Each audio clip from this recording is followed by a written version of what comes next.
Welcome to 7 Days Report, your go-to source for all major news from around the world. I'm your host, Vasilios Nikolaos Vitsilogiannis, and I'm thrilled to have you join us this evening. Every weekend at 12 p.m. and 9 p.m., we bring you the latest headlines, in-depth analysis, and insightful commentary on the stories that matter most. Whether you're tuning in for a recap of the week or looking for a deeper understanding of global events, we've got you covered. So sit back, relax, and get ready to dive into the most pressing issues shaping our world today. Thank you for being here with us on this journey through the news.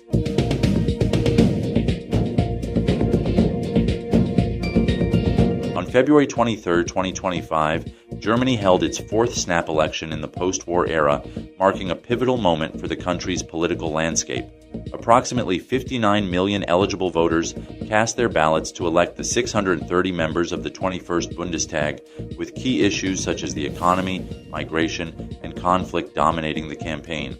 The election was brought forward from its initially scheduled date of September 28, 2025, following the collapse of the governing coalition in late 2024. Polls suggested that the Christian Democratic Union, CDU, would emerge as the largest party, potentially forming a coalition with the Social Democratic Party, SPD, or the Greens. Exit polls were released as voting closed at 6 p.m. local time, with projections indicating a strong performance by the CDU and a notable showing by the far-right Alternative for Germany, AfD. However, the CDU has ruled out any coalition with the AfD, leaving the SPD and Greens as likely partners.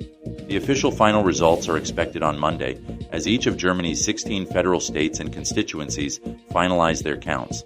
The outcome of this election will significantly impact both Germany and the European Union, given the country's influential role in EU politics.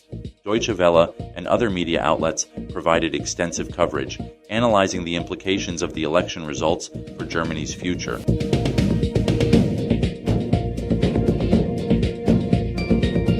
In a surprising turn of events, Australia discovered Chinese Navy live fire drills off its eastern coast through an alert from a commercial pilot. The incident led to the diversion of 49 flights last Friday as authorities scrambled to ensure aviation safety. A Virgin Australia pilot first alerted Australian air safety officials to the drills, which were being conducted by 3 Chinese warships in the Tasman Sea. The notification was broadcast on an international guard frequency, typically monitored by pilots but not air traffic control. Air Services Australia quickly issued a hazard alert, prompting the rerouting of numerous flights to avoid the naval exercises. China's Defense Ministry defended the drills, stating they were conducted in accordance with international law and that prior safety notices were issued. However, Australian officials expressed concern over the lack of advance warning, which they felt was insufficient for ensuring safe flight operations. The incident highlights tensions between Australia and China, particularly regarding military activities in the region. Australian Defence Minister Richard Marles criticized China for not providing adequate notice, while Beijing accused Australia of exaggerating the situation. The drills, though legal, raised concerns about safety protocols and the proximity of military exercises to commercial air traffic routes. Australia and New Zealand closely monitor the situation, emphasizing the need for clearer communication in such scenarios.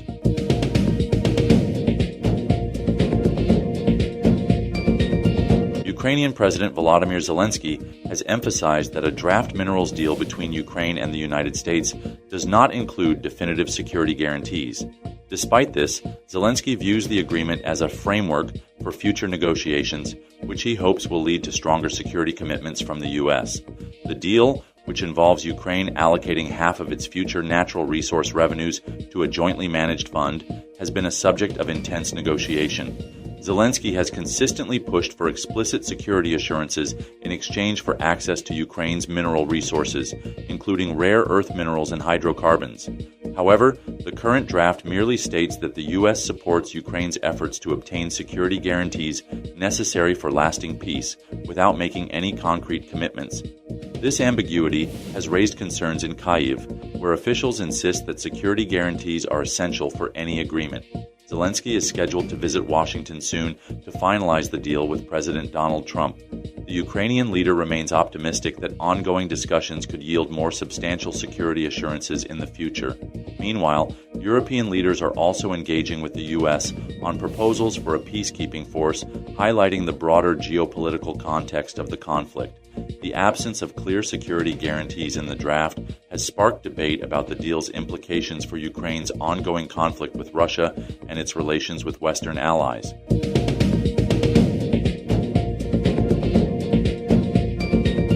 In a move to fulfill the terms of a recent agreement, Israel has released the remaining 46 Palestinian prisoners to Gaza.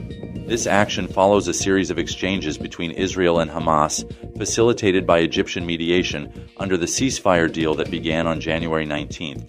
The release was initially delayed pending verification of the bodies of 4 Israeli hostages returned by Hamas. The prisoners, including 24 minors from Gaza, were part of a larger group of over 600 Palestinians whose release was negotiated in exchange for the bodies of Israeli captives. Earlier, Israel had released 596 Palestinians, with 456 transferred to Gaza, 97 deported to Egypt, 37 freed in Ramallah, and 5 in East Jerusalem. The agreement was reached after Hamas handed over the bodies of 4 Israeli hostages to the Red Cross, with Israel insisting on no public ceremonies for the handover to avoid what it termed humiliating events. The ceasefire, brokered by the U.S., Qatar, and Egypt, aims to stabilize the region after a prolonged conflict that resulted in significant casualties and displacement. As the first phase of the ceasefire concludes this weekend, discussions for the next phase are underway. The release of these prisoners marks a crucial step in maintaining the fragile peace, with further negotiations expected to address the remaining hostages held in Gaza.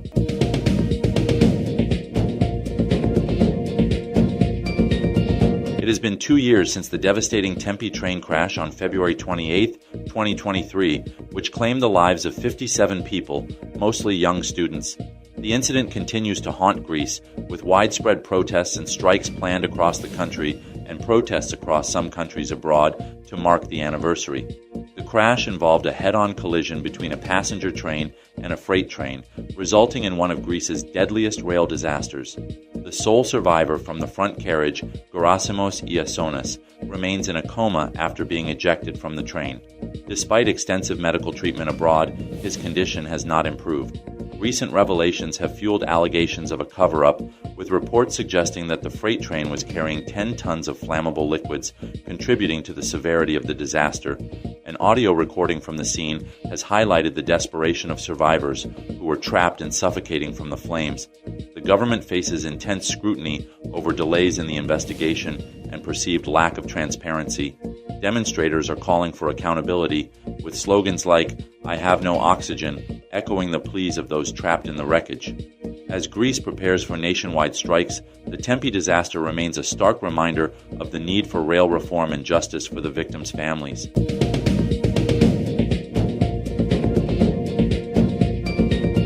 During high-level trade discussions in Washington, South Korea has formally requested an exemption from U.S. tariffs on steel, aluminum, and other goods. Deputy Trade Minister Park Jong-won led the South Korean delegation, emphasizing the strong economic ties between the two nations under the Korea-U.S. Free Trade Agreement, KORUS FTA. Park highlighted that South Korea already imposes low duties on American products and has been a significant investor in the U.S., with South Korean firms contributing $21.5 billion to U.S. projects in 2023 alone. The talks come amid concerns over U.S. President Donald Trump's proposed reciprocal tariffs targeting trade partners. South Korea argued that these measures could disrupt its trade-dependent economy, particularly if extended to key sectors like semiconductors and automobiles. The Korea Development Institute recently downgraded South Korea's 2025 economic growth forecast to 1.6%, citing potential risks from U.S. trade policies. During his meetings with officials from the White House, Department of Commerce, and U.S. Trade Representative's office, Park also sought to strengthen bilateral cooperation in shipbuilding and other industries. he underscored South Korean companies' contributions to U.S. job creation and economic objectives, positioning this as a basis for tariff exemptions. South Korea plans to continue high-level consultations to mitigate potential damages to its industries, while maintaining close communication with U.S. policymakers and industry stakeholders.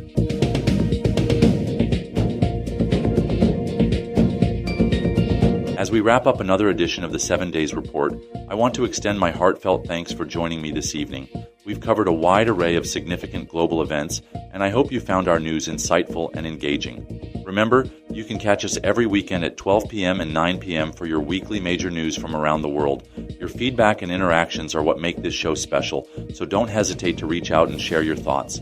Stay tuned for next week's episode, where we'll dive deeper into the stories shaping our world. Until then, take care and keep informed. This is Vasilios Nikolaos Vitsilogiannis signing off. Have a great evening.